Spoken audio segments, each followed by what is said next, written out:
E já estamos de volta com o nosso programa de análises. Olha só, falando bem a verdade, quando o presidente Bolsonaro usou a cerimônia de 7 de setembro na esplanada dos ministérios em Brasília para fazer pronunciamento, lembra disso? O TSE e vários partidos de oposição alegaram que ele estava usando a máquina pública para fazer claramente campanha política.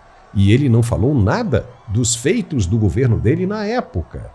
E quando Bolsonaro fazia as lives das redes sociais, diretamente do Palácio da Alvorada, também lembra disso? Que é a casa do presidente da República. O STF proibiu, dizendo que estava fazendo campanha política com a estrutura da União. Não podia.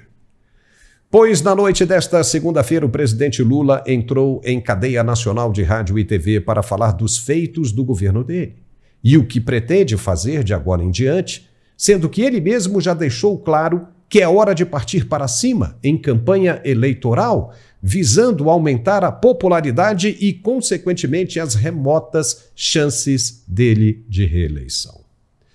Lula falou do programa Pé de Meia e da farmácia popular, visando os jovens que ainda não têm uma opinião formada sobre o governo dele e que são doutrinados dentro das universidades e do ensino médio, mas que já podem votar, e os mais idosos, que já tiveram a cabeça feita pelo passado e que estão na fila de carência à espera por medicamentos do governo. Perfeito. Ambiente mais que perfeito para quem quer ganhar votos. E o que tem de errado com isso? Lula infringiu vários artigos de leis que regulam as práticas que ele fez uso no pronunciamento desta segunda-feira, tais como a lei do abuso do poder político e econômico para beneficiar um candidato. Ele está de olho na reeleição? Não está? Então vamos analisar.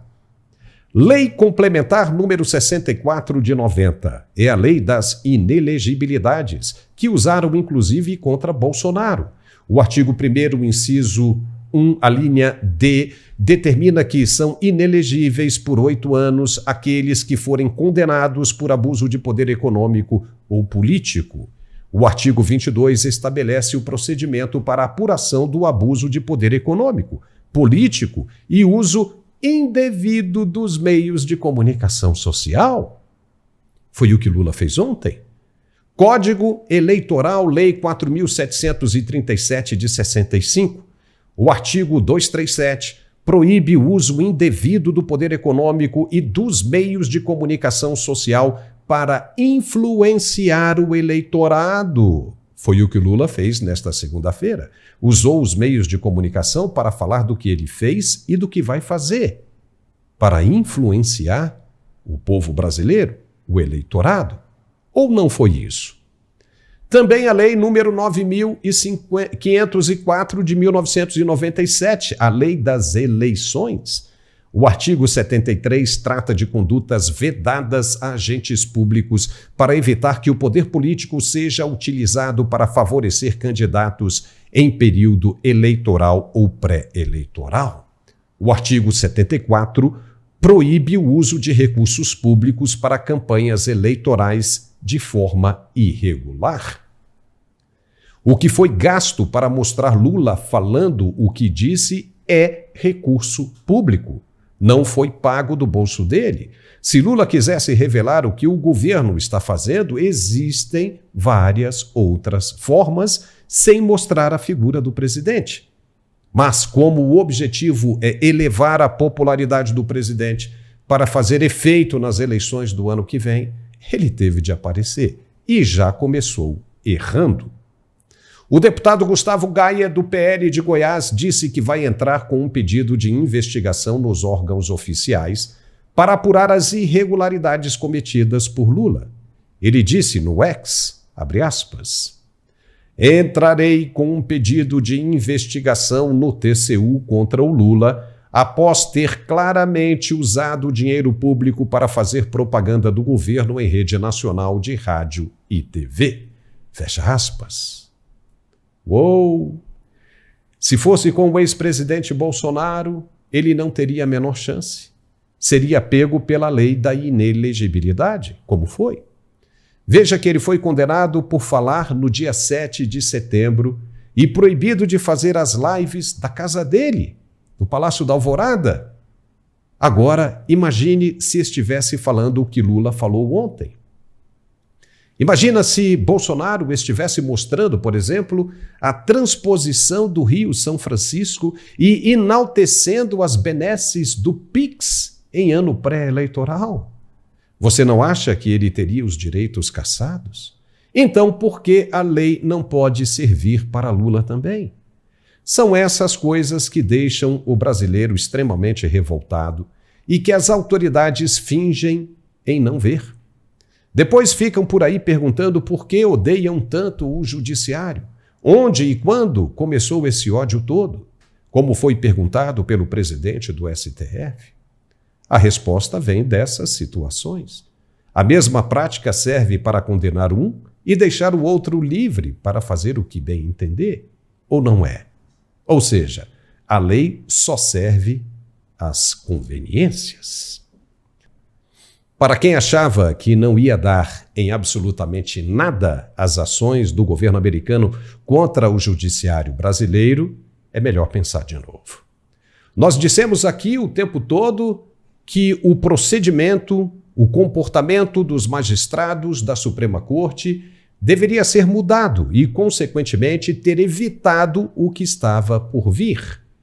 Mas como nós não somos conselheiros oficiais de ninguém, cada um fez e faz o que achar melhor. Pronto. Só que as consequências serão bem graves e estão em pleno vapor.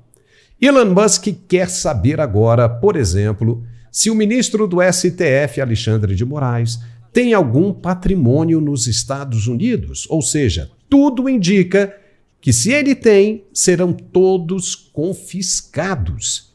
Talvez por isso, já sabendo do que poderia acontecer, o ministro se apressou em transferir os recursos para outros bancos, como foi dito por várias empresas de comunicação na semana passada. Elon Musk chegou a perguntar aos internautas se alguém sabia sobre os bens do ministro. Em resposta, o jornalista brasileiro radicado nos Estados Unidos e que foi incluído naquela peça da PGR, Paulo Figueiredo, disse a Elon Musk o seguinte, abre aspas, ele não precisa ter propriedade nos Estados Unidos, uma vez que ele seja incluído na lista SND do Escritório de Controle de Ativos Estrangeiros, todas as instituições financeiras imediatamente fecham a conta bancária dele, inclusive no Brasil, para que não sejam alvo de sanções secundárias. O presidente Trump pode fazer isso a qualquer momento, a seu critério, através da lei Magnitsky, fecha aspas. Elon Musk então reagiu à explicação de Paulo Figueiredo com um uau, interessante. Ou seja, os caras vão pegar. Eles estão trabalhando e trabalhando muito. Virou uma questão de honra agora, de meta das autoridades americanas. O interrompimento das atividades do ministro brasileiro. E elas, as autoridades americanas, não vão medir esforços para conseguir o que querem. Ainda mais agora que virou uma meta. Não vai ter como o ministro se dar bem nessa. Nem ele, nem os que estiverem de mãos dadas com ele, como no caso de alguns veículos de comunicação. Apenas como exemplo, e vale a pena a gente dizer aqui, que as autoridades judiciárias de Tampa, onde está correndo o processo contra o ministro, já requisitaram informações de vídeos da Globo News. Até o início desta tarde, fomos informados que a Globo já tinha enviado alguns dados requisitados. Segundo o advogado do caso, Martin DeLuca, o objetivo é mostrar aos juízes americanos como os magistrados brasileiros os veem nessa causa. A coisa está cheirando muito mal. Só lembrando que na semana passada, jornalistas e analistas da empresa diziam que a ação no Tribunal Federal de Tampa não tinha nenhum efeito jurídico contra o ministro Moraes e nem contra a empresa deles. Hoje, já devem estar pensando bem diferente. Há várias formas das ações terem, sim, um efeito jurídico devastador, imenso. E é o que esse pessoal, infelizmente, está descobrindo agora. O resultado pode trazer um tremendo problema diplomático para o governo brasileiro também. Resta saber se as autoridades em questão estão prontas para arcar com todas as possíveis consequências. Será que vai ser bom para o Brasil? O país tem condições de se bancar apenas com o apoio dos chineses? E se vier pressão dos americanos em cima dos asiáticos também? O Brasil tem condições de andar sozinho? O problema é que essa gente sempre pensou que o Brasil vivesse uma realidade paralela e que essas coisas que dizemos sempre por aqui só aconteciam no campo imaginário das mentes criativas.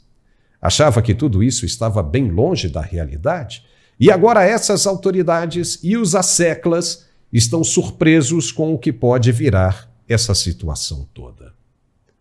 O deputado norte-americano Rick McCormick é outro que está apertando o cerco. Ele solicitou ao presidente Donald Trump que adote imediatamente sanções econômicas contra Alexandre de Moraes. O republicano publicou o pedido no X nesta segunda-feira, dia 24, e ao invés de ficar quieto, escondido, calado, o magistrado brasileiro decide partir para o combate em campo aberto. Multou e cancelou o Rumble no Brasil sob o pretexto da plataforma americana se recusar a indicar um representante legal no país. Mas por que a Rumble se recusa a colocar um representante no país? Porque, segundo alega, os representantes indicados serão pressionados e possivelmente presos se não atenderem às ordens ilegais do ministro que ferem a Constituição brasileira. Isso foi o que disse o CEO do Rumble, Chris Pavlovski. Prova disso ele tem de montão. Ele e Elon Musk. Musk chegou a publicar alguns desses ofícios provenientes do gabinete do ministro. Se eles saíram mesmo do gabinete do ministro, é uma coisa. Se foi o ministro quem os assinou, é outra totalmente diferente. Mas daqui a pouco a gente vai dar continuidade a esse papo com o nosso analista Alfredo Bessoff. De volta com mais um segmento aqui no nosso programa de análises no Mundial Telenotícias. O bicho está pegando mesmo, é para valer. E é impressionante como essas novas autoridades americanas ainda encontram tempo para tratar das questões que envolvem o Brasil e o ministro da Suprema Corte, Alexandre de Moraes. De acordo com dados recentes, nesta quarta-feira, o Congresso americano deverá aprovar já a suspensão de visto de autoridades que tenham sido hostis ao governo dos Estados Unidos e atuado na restrição dos direitos humanos de expressão e informação. Essa tem sido a bandeira do novo governo e as medidas que serão analisadas nesta quarta-feira poderão atingir em cheio o ministro Alexandre de Moraes. Conosco hoje, para analisarmos esta situação, está o professor Alfredo Bessoff. Alfredo, que bonita gravata é essa, hein? Seja muito bem-vindo. Para quem acreditava que não... É uma prévia, é um momento solene, é um momento de gala que nós estamos vivendo. Antes, em relação... né? Para quem acreditava que não ia dar em nada, agora está caindo do cavalo, né, Alfredo? Tá. Olha, deixa eu falar, só tem uma informação sobre as questões do Lula, tá, Paulo? O Lula já confirmou que ele fará prestação de contas a cada 15 dias na televisão do circuito oficial. Isso é uma excrescência. Bom, prepare suas colheres de pau, colheres de ferro, panelas porque serão, como dizem os espanhóis, cacerolaços. Serão panelaços de norte a sul. Então, essa questão do Alexandre de Moraes. Paulo e nossos queridíssimos netespectadores, há um clima de pânico. Eu não estou no Brasil, mas eu recebo notícias. Há um clima de pânico, Paulo, nas redações. Nas redações da velha mídia é um Deus nos acuda. A esquerda continua dizendo que não vai funcionar nada, que não vai valer para nada. Pessoal, você ser proibido de entrar nos Estados Unidos, isso repercute no mundo todo. Isso tem um efeito cascata. Não quer dizer que outros países possam adotar semelhante atitude, mas revela claramente, Paulo, que o mundo todo, que já sabe que nós vivemos uma situação de uma coisa anômala, uma coisa que não é legal nas relações entre os poderes, aquilo que era suspeita, aquilo que era nossa teoria da conspiração, Paulo, eis que de repente se confirma na plenitude. Tudo começa e fica numa velocidade, Paulo, que é uma coisa que eu acho fascinante. As notícias estão vindo uma atrás do outro. Praticamente as pessoas têm que fazer um jornal 24 horas.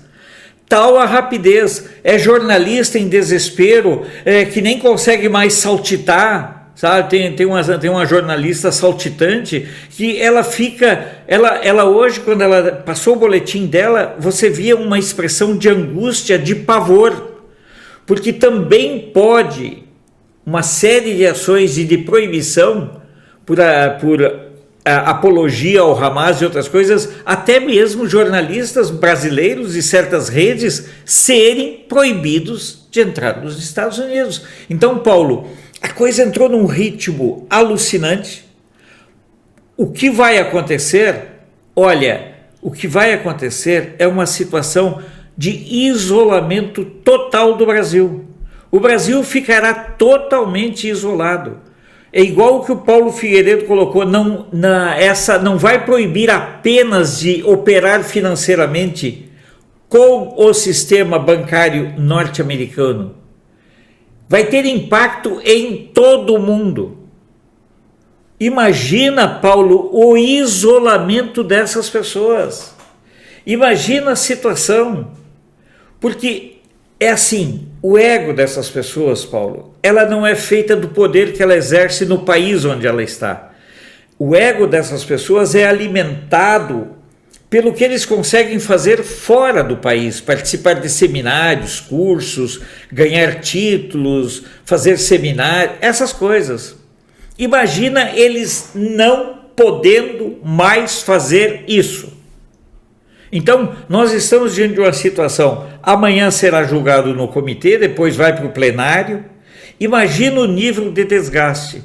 O que me preocupa, entre aspas, Paulo, é que me parece que o sistema continua pagando para ver. Eles não estão revelando preocupação ou temor. Olha, vou te contar, lá no Rio Grande do Sul tem uma música que diz assim: mas a vida em seu galope não dá alça e corcoveia, e ensina que andando a trote a rodada é menos feia. Quer dizer, quem vai devagarzinho no cavalo, quando cai, se machuca menos. Mas tem gente que está dando relho no cavalo para ver como será o tombo. O que acontece, Alfredo, que muita gente já analisou, aponta isso como uma estratégia. Primeiro, para passar a impressão que nada disso tem importância, que ninguém está assustado, né? Disso aí não é nada, que nem alguns analistas disseram, inclusive na Globo News, na semana passada, e nós falamos aqui no início, que não havia nenhum efeito jurídico importante, ou seja, não iria atingir, não teria, né, nenhuma causa contra, né, o judiciário brasileiro. Ou seja, seria uma coisa que iria ser votada lá, mas que do aspecto jurídico não traria nenhum resultado. E aí junta-se a tudo isso. Não vamos falar no assunto, porque se a gente não fala no assunto, dá a impressão de que a coisa não é importante. Não é? Ou seja, tudo isso é uma estratégia para minimizar a importância do fato. Só que não é nada disso. Tem sim um efeito extraordinário. Se essas pessoas falaram isso por pura ignorância, vão descobrir agora. É lamentável a gente estar comentando aqui porque nós não precisávamos estar vivendo uma situação como essa. Mas, infelizmente, estamos vivendo. E quando isso acontecer, exatamente no mesmo dia, vai repercutir na Europa, principalmente nos países, agora na comunidade europeia, que agora tem a predominância da direita conservadora. Então, o que acontece? Por exemplo, um governo de Portugal pode repetir exatamente as mesmas coisas que o governo americano está fazendo. O governo da Alemanha, que vai assumir, também pode adotar a mesma coisa, mas o que preocupa bastante é justamente o governo português, porque nós temos ministros aqui da Suprema Corte que têm uma vida inteira em Portugal. Aquele papo de lead, de chamar ministro para dar palestras fora do país, no Reino Unido, isso tudo vai acabar.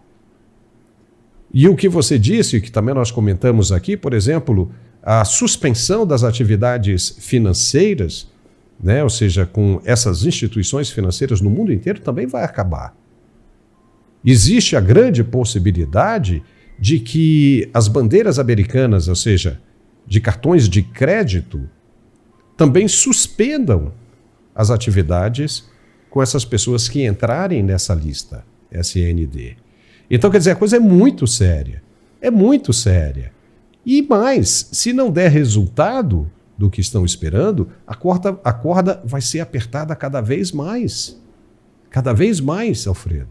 Então, o advogado das duas empresas, Rumble e da Truth Social, pediu as imagens dos comentários dos jornalistas da Globo News falando justamente isso, que não ia dar em nada para o judiciário brasileiro. Ou seja, os caras estão jogando lenha na fogueira mesmo, para mostrar para os juízes americanos como os magistrados brasileiros veem o caso. Aí é que está o grande erro dessa história toda. Como o Brasil não está acostumado a viver esse tipo de situação, os caras acabam metendo os pés pelas mãos. Deveriam estar agindo desse jeito. Deveriam estar subsidiando essas jornalistas que você mencionou aí com informações erradas, para que eles passem, ou que elas passem, a impressão de que está tudo lindo, maravilhoso, está tudo bem, ou eles deveriam sumir do mapa por um tempo.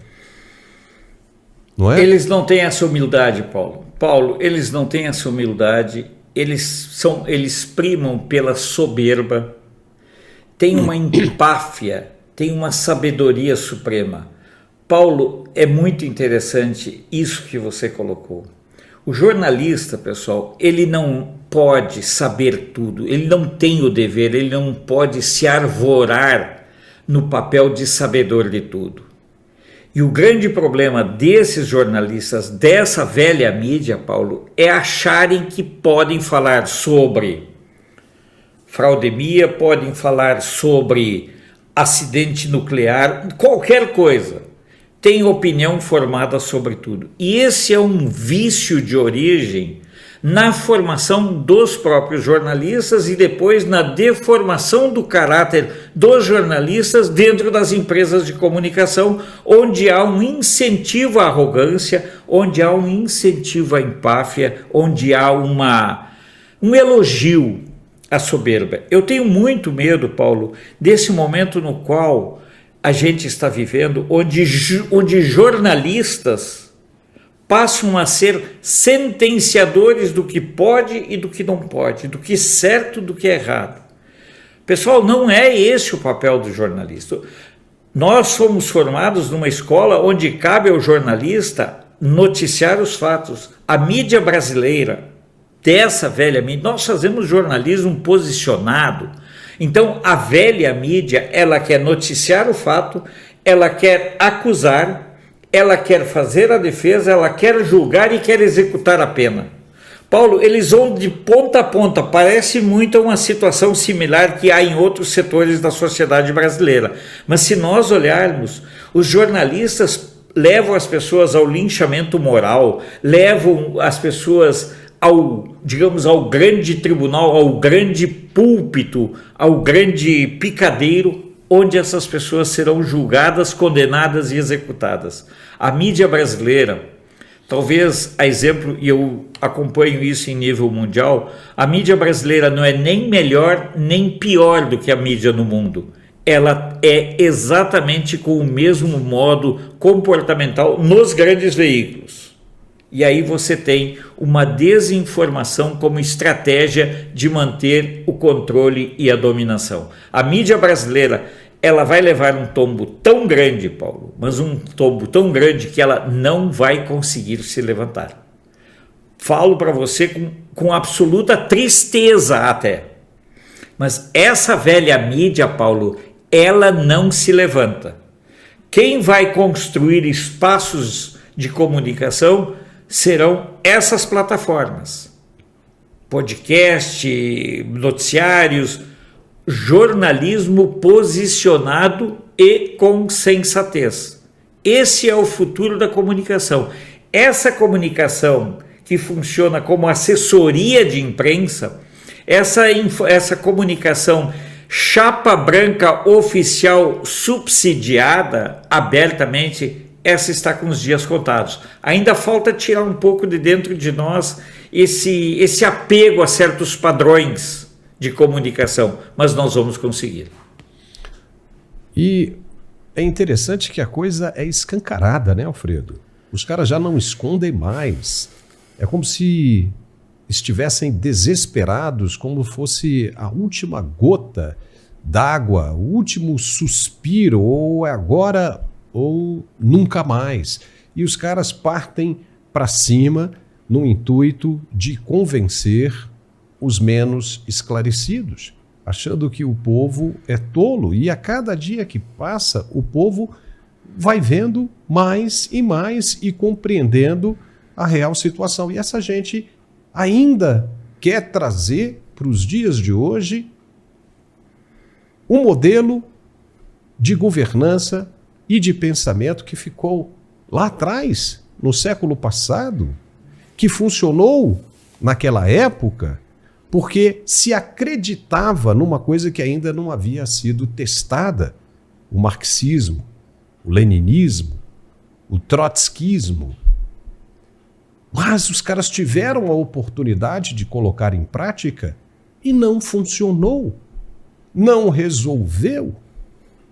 Obviamente que o mundo inteiro agora já sabe disso, que é uma farsa, que é uma utopia, e pede uma coisa totalmente diferente, quer de volta o conservadorismo, quer de volta os velhos costumes que fez a humanidade crescer, avançar.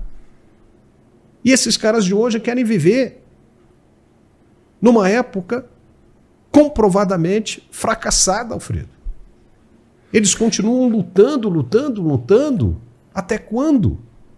Esse papo de aparecer na frente da televisão com essa história: olha, nós fizemos isso e vamos fazer isso e vamos fazer mais aquilo, infringindo claramente as leis que regulam esse setor, fazendo campanha política. Isso é muito sério.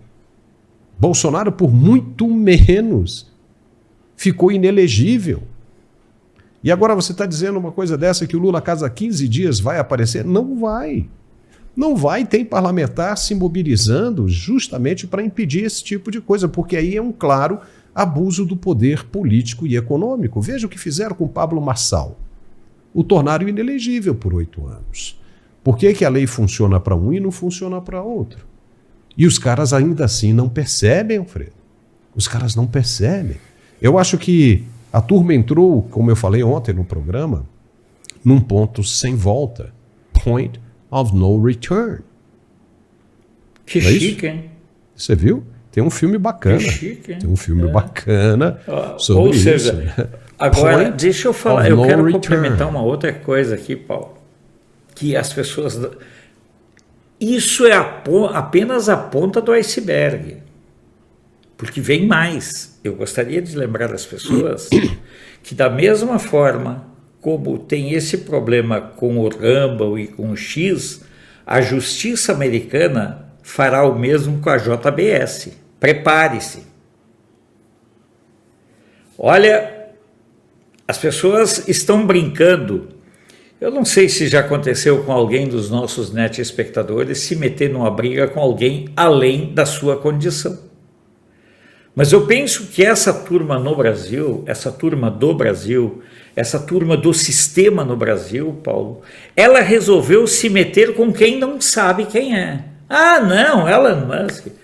A JBS pode sofrer sanções muito sérias nos Estados Unidos. E atingindo a JBS, olha, eu vou te contar, em Brasília causam um escarcéu, inclusive em alguns meios de comunicação fartamente financiados pela JBS. Então, não é apenas a questão contra o Alexandre de Moraes, estão vindo também ações em relação à JBS. Isso é muito importante. As pessoas precisam entender que o sistema, esse consórcio do poder, Paulo, andou se metendo com quem não é da turma deles. Sabe? Então, e eles estão se metendo com quem trabalha e domina a informação. O cara faz foguete da ré. Você se meteria a brigar com um cara que faz foguete da ré, Paulo? Espera aí, você não consegue nem ir nem no seu clube preferido para poder comer o seu prato preferido, e você acha que está em condições de fazer um confronto com quem faz foguete da ré? Espera, tem muita coisa estranha nisso. A questão de terem chegado num ponto sem retorno lembra uma piadinha que era atribuída ao Castelo Branco. E seu pai é dessa época e tudo. Sim. Dizem que o Castelo Branco, num certo discurso, chegou e disse assim: quando nós pegamos o governo, estávamos à beira do abismo. Agora conseguimos dar um passo adiante. Sabe? Os caras, Paulo, eles estão então, daqui um pouco eles estão dizendo, eles estão numa sinuca sem bico. Eles estão numa sinuca de bico sem saída nenhuma. Aí os caras chegam e dizem assim, não, mas espera aí, não tem problema. Nós vamos continuar avançando. Eu só posso ver como insanidade ou incapacidade. Eu prefiro acreditar nessa junção de insanidade e incapacidade de ler e reler a realidade. E é lamentável, né, o que nós estamos relatando aqui, mas temos que fazer isso. Nós não podemos ser como as empresas abertas, que recebem inclusive verba da SECOM, com aquelas propagandas do governo sobre os programas sociais do governo. Nós não podemos ficar sem tocar nesse assunto. É muito sério, Alfredo. É muito grave isso. O fato de você suspender um visto, até então, todo mundo tratava disso como uma brincadeira. Ficava todo mundo fazendo chacota lá pelos corredores do Supremo sem ter uma noção da gravidade do problema. Agora todo mundo começa a sentir. E sabe onde é que eles vão sentir mais ainda? Quando tentarem passar o cartão de crédito e baterem a mensagem. Transação recusada, cancelado, alguma coisa assim. Aí os caras vão sentir. Aí, vão sentir. Ninguém vai mais poder sair do Brasil, porque vai começar por um, mas vai atingir os outros, né? Aí a pergunta que a gente faz é o seguinte, isso vai gerar um tremendo problema diplomático entre Brasil e Estados Unidos. E aí o que o governo brasileiro vai fazer? Vai bater de frente? Vai tentar esticar a corda mais ainda? Quem é que tem mais a perder nessa disputa, Alfredo? Quem você acha que vai se dar bem nisso? Você acha que o governo brasileiro tem condições de vender o país para a China? Acabar com o agro para permitir que os chineses entrem no Brasil, tomem conta das terras produtivas e comecem a produzir alimentos para serem exportados para a China, para abastecer lá e o excedente ficar com o Brasil? Porque tem gente dizendo que isso vai acontecer. Então veja, você acredita que o Brasil tem condições de andar sozinho depois de uma briga como essa? Ou você acha que os Estados Unidos não terão como pressionar outros países a sancionar o Brasil? Ou você acha ainda, mais uma pergunta, que os Estados Unidos vão deixar a China tomar conta do Brasil? Não deixaram tomar conta do Panamá? Não deixaram tomar conta do Panamá. Vão deixar tomar conta do Brasil? É um negócio complicado, né, Alfredo? Estamos chegando ao final do nosso programa. Suas considerações. Eu acho que é muito simples. É? O Brasil vai ter que andar de muletas, porque é o seguinte, as pessoas não estão entendendo qual é a jogada do Trump. O Trump quer dividir o poder mundial em 3 polos: Estados Unidos, Rússia e China. Essa é a minha visão. E outra coisa, a China não vai conseguir bancar uma briga contra os Estados Unidos para ficar com o Brasil. A prioridade dos Estados Unidos da América Latina, meu amigo Paulo, é Argentina e Paraguai. O Brasil vai ser esguelado. O Brasil vai ser totalmente isolado. Com quem ele vai fazer negócio? Com a China?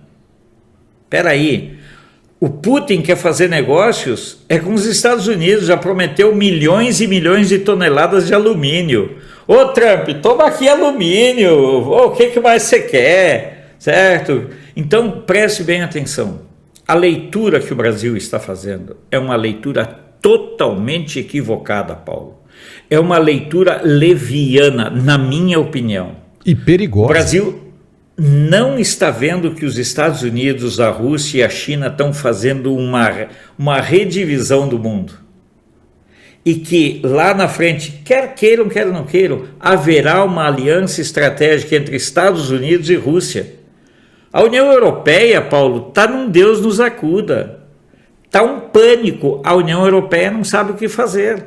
Porque a União Europeia vai ficar na chapada, a União Europeia não consegue mais se sustentar a sua defesa e nem a sua sustentabilidade. Vai abandonar o Pacto Verde, uma série de coisas.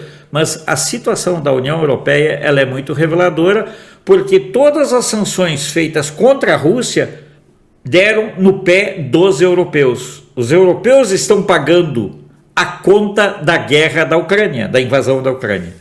Paulo, nós estamos chegando ao final.